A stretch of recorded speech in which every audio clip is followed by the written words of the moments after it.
Hi guys, and welcome back to my YouTube channel.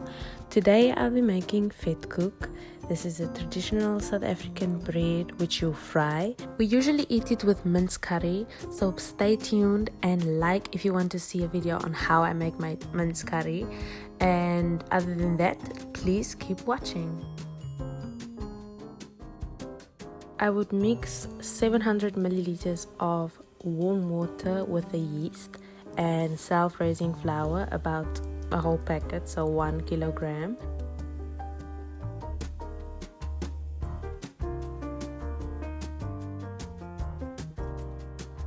It's easiest if you place the yeast in the water as well as some salt, then it can dissolve and then it will mix perfectly with the flour.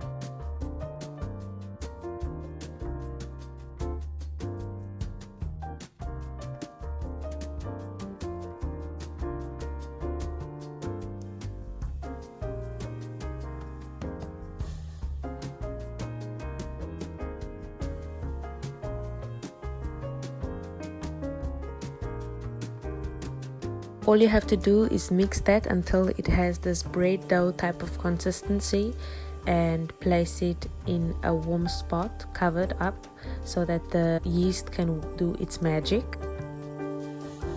In order to save time, I usually preheat my oven to maybe like a warm temperature, say 35 degrees, because then the dough actually rises quicker, and since we are in cold Switzerland, you know it's gonna take forever for the dough to rise.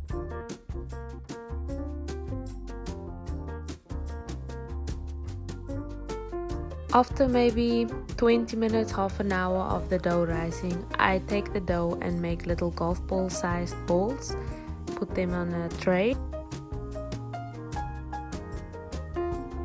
Once again, set those aside to rise, and they will actually almost double in size, as you can see.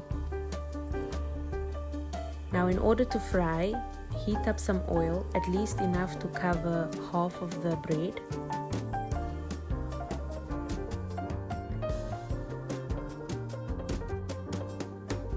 All you have to do now is wait until they are fried golden brown, and once they are, flip them around and do the same on the other side, and keep on doing that for all your little golf balls. As you can see, I slightly burned one of my patches because somebody was being extra, but other than that, just keep on frying until all your bread is done. Thank you so much for watching, guys. I've really been enjoying doing these videos. I hope you like them too, and please like, comment, share and subscribe for a mince stuffing video. Bye!